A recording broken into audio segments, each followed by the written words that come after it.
बिस्मिल्लाहिर्रहमानिर्रहीम। जो आज हमारे पे जो टॉपिक ऑफ डिस्कशन है वो है एप्लीकेशन ऑफ बर्नौलीज इक्वेशन।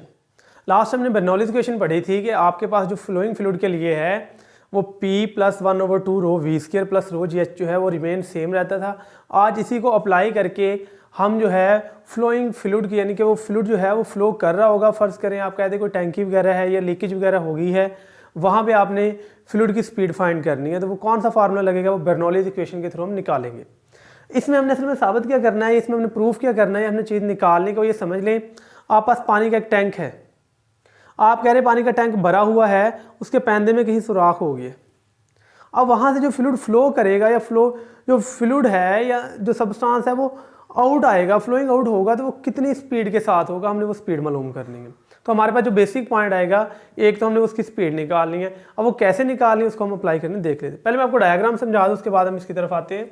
ये आप पास एक पानी का टैंक है, यहाँ होल हो गया है, ये सारे का सारा वाटर जा रहा है फ्लोइंग। अब अगर देखा जाए तो यहाँ पे हमारे पास कौन सा प्रेशर लगेगा इसके ऊपर, एटमॉस्फेयर प्रेशर।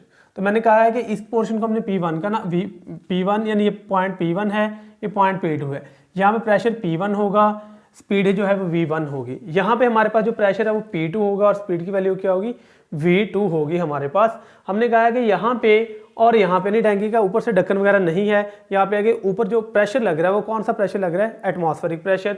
और यहाँ पे भी कौन सा प्रेशर लग रहा है, एटमॉस्फेरिक प्रेशर लग रहा है। तो हमारे पास अपर एंड और इस एंड दोनों पे जो प्रेशर लग रहा है वो असल में एटमॉस्फेरिक प्रेशर यहाँ पे अप्लाई हो रहा है।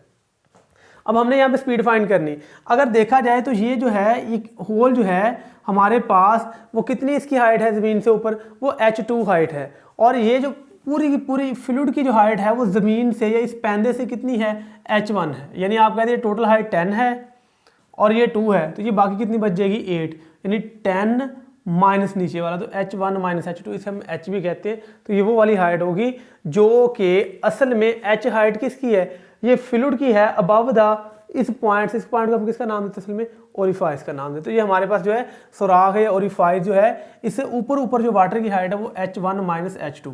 और H1 क्या है, total height of water from the lower end of tank, और H2 क्या है, height of the orifice from the lower end of the tank आ जाएगा। तो इसको अगर मैं यहाँ पे लिखूँ तो H1 क्या इसके बराबर आएगा, असल में H1 हमारे पास आएगा height of water from the lower end of the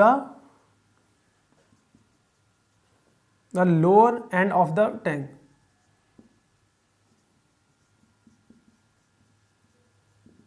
end H2 हमारे पास क्या होगी, H2 क्या होगी, हाइट ऑफ सिंपल किसकी, orifice from the lower end of tank. तो H1 माइनस H2 या H ये क्या है, height of the water above the orifice. इसके साथ मैं लिख देता हूं ये height of water above orifice. तो ये हमारे पास इससे अबव ओरिफाइस से हाइट आ जाएगी। अब हमारे पास असल में हमने इसमें करना क्या ये देखिए, हमने यहाँ पे स्पीड मालूम करनी है, कितनी स्पीड के साथ फ्लूइड निकलेगा। अगर देखा जाए तो यहाँ पे प्रेशर P1 है, यहाँ पे प्रेशर P2 है, लेकिन यहाँ पे भी एटमॉस्फेरिक प्रेशर है, यहाँ पे भी एटमॉस्फेरिक प्रेशर है। और यहाँ पे हमारे पास जो डेंसिटी ऑफ फ्लूइड है ये ρ1 होगी, ये ρ2 होगी, और दोनों की वैल्यू क्या होगी असल में सेम। तो बर्नौलीज इक्वेशन क्या कहती है, P1 + 1/2 rho V1 square plus rho g H1 is equal to P2 + 1/2 rho V2 square plus rho g H2। अब अगर देखा जाए P1 ये भी एटमॉस्फेरिक है, P2 भी क्या एटमॉस्फेरिक, तो यहाँ वैल्यूज पुट कर दें, P1 की एटमॉस्फेरिक और P2 भी हमारे पास क्या आ जाएगी, एटमॉस्फेरिक। तो दोनों साइडों से P एटमॉस्फेरिक से क्या हो जाएगा, कैंसिल। तो हमारे पास जो फार्मूला बचेगा 1/2 rho V1 square plus rho g H1 is equal to 1/2 rho V2 square plus rho g H2। अब जो असल में ये ओरिफाइस है ये बहुत स्मॉल होता है आपके पास, यानी कि आप कहते हैं बारीक सा सुराख हुआ हो, इधर से वाटर जो है वो फ्लो कर रहे हैं, ऊपर से जो यहाँ पे वाटर की जो टैंकी की पानी की स्पीड है नीचे को आने की बहुत बहुत स्लो है। यानी यहाँ बड़ी स्पीड से वो छोटे सुराख से पानी निकल रहा है, लेकिन यहाँ पे वो इतनी स्पीड से नहीं नीचे आ रहा होता। तो हम ये कह देते हैं V1 की जो वैल्यू है वो ऑलमोस्ट किसके बराबर है, 0 के बराबर है। तो ये हमारे पास होती है V1 जो है वो हमारे पास क्या होगा, 0, या हम क्या कहते हैं ये निग्लिजिबल होगा। तो हम यहाँ पे वैल्यूज पुट करेंगे, V1 की वैल्यू क्या है 0, तो 0 का क्या हो जाएगा स्क्वायर। तो ये पूरी टर्म जो है यहाँ से यहाँ तक की हमारे पास ख़त्म हो जाएगी। P से कैंसिल होगा एटमॉस्फेरिक से, और V1 की वैल्यू 0 है तो पूरी टर्म 1/2 रो V1 स्क्वायर वाली खत्म हो जाएगी। हमारे पास बचेगा रो GH1 इज इक्वल टू, ये कैंसिल हो गई थी, 1/2 रो V2 स्क्वायर प्लस रो GH2। V2 की वैल्यू तो हमने असल में यहाँ पे मालूम करनी है किस स्पीड के साथ फ्लूइड फ्लो कर रहा है। तो रो GH2 जो है वो इधर क्या हो रही है प्लस, तो इसको हम दूसरी साइड पे ले जाएंगे तो इधर क्या हो जाएगी minus, rho GH1 minus rho GH2 is equal to 1/2 rho V2 का स्क्वायर आ जाएगी। तो ये हमारे पास असल में फ्लूइड की हम स्पीड निकालने की तरफ जा रहे हैं। हमारे पास रो और ये भी रो, तो ये तीनों अब एक दूसरे से क्या हो जाएंगी, कैंसिल आउट हो जाएंगी। तो हमारे पास जो फार्मूला है वो किसके बराबर आएगा, असल में ये आ जाएगा, ये रो ये इससे कैंसिल होगी, तो GH1 minus GH2 is equal to 1/2 V2 square. तो ये GH1 minus GH2 is equal to V2 square बटा 2। तो हमने V2 की वैल्यू निकालनी है, 2 इधर डिवाइड हो रहा था जाके मल्टीप्लाई, तो ये आ जाएगा 2GH1 माइनस GH2। तो इसको मैंने ऐसे ही लिख दिया, ये टर्म इधर लिख दी, V2 square is equal to 2GH1 minus H2। अब G कॉमन आ जाएगा, तो V2 square is equal to 2GH1 minus H2। अब हमने तो V2 की निकाली है, V2 के स्क्वायर की है, हम दोनों तरफ क्या ले लेंगे, स्क्वायर रूट ले लेंगे, ये इससे कैंसिल हो जाएगा। V2 की वैल्यू जो है वो हमारे पास आ जाएगी square root 2H1 minus H2। तो ये असल में थी ओरिफाइस की, ओरिफाइस में से निकलने वाले फ्लूइड की स्पीड।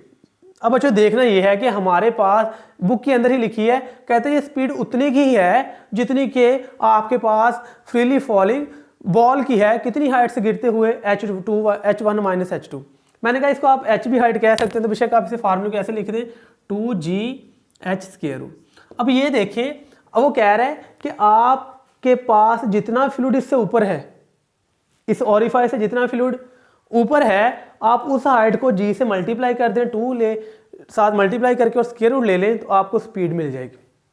कह रहा है आपके पास यहाँ पे फ्लूइड फ्लो कर रहा है या आउट हो रहा है, उसकी स्पीड जो है वो प्रोपोर्शनल है इस हाइट के। कह रहा है एक और काम कर ले, बेशक आप बॉल को इतनी हाइट से गिरा लें, यानी H1 माइनस H2 हाइट से आप बॉल गिराएं, तो इस पॉइंट तक आते थे जितनी स्पीड इस बॉल की होगी उतनी ही इस फ्लोइंग फ्लूइड की भी होगी बाहर से। मसलन बॉल गिर रही है, जितनी हाइट यहाँ तक आते आते उसकी स्पीड होगी उतनी ही स्पीड से यहाँ फ्लूइड फ्लो कर रहा होगा।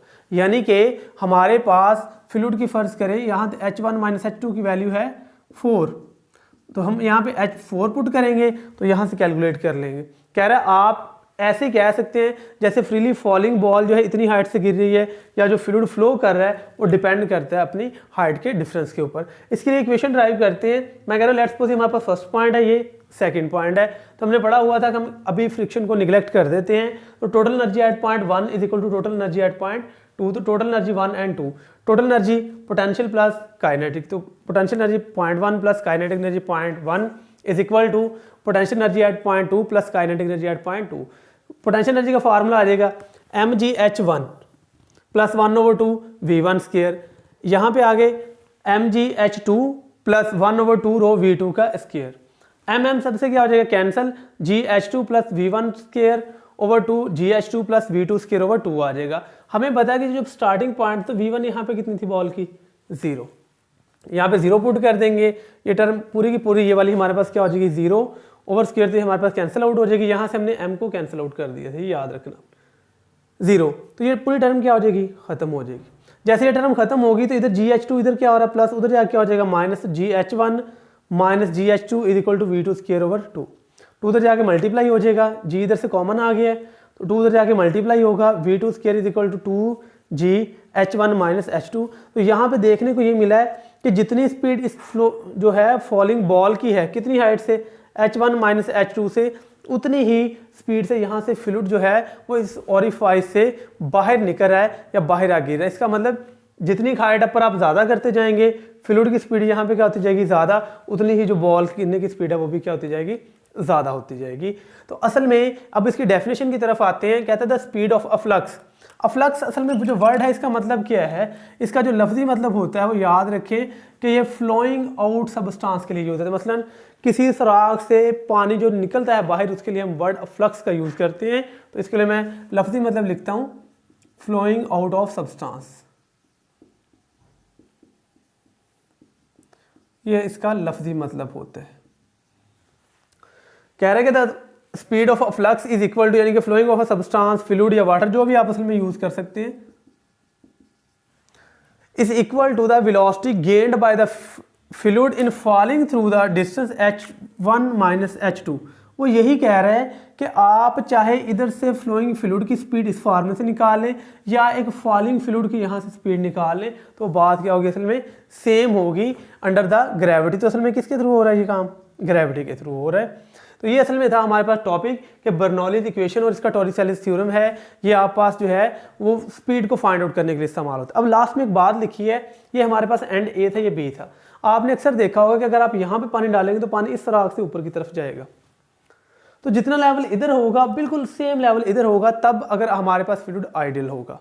अगर आइडियल नहीं होगा तो उसके दरमियान में विस्कोसिटी होगी। अगर फर्ज करें आप पास पूरी टैंकी यहाँ तक भरी है, तो इधर से अपवर्ड जब फ्लूइड जाएगा, यहाँ से अपवर्ड जाएगा, तो वो इस लेवल तक शायद ना आ पाए, वो इसे थोड़ा सा नीचे रह जाएगा, यानी ये लेवल अपर होगा, ये लेवल लोअर होगा। उसकी रीज़न क्या होगी कि ये विस्कोसिटी होती है, इसकी फ्रिक्शन होगी, यहाँ पे भी जुड़ा होगा, यहाँ पे भी थोड़ा थोड़ा जुड़ा होगा, जिसकी वजह से इसका लेवल थोड़ा सा इस वाले से लो होगा। तो एंड पे यही बात कहता है कि रीज़न क्या है कि लेवल सेम नहीं होते, कि दरमियान में विस्कोसिटी होती है, विस्कस इफेक्ट आ जाते हैं हमारे पास।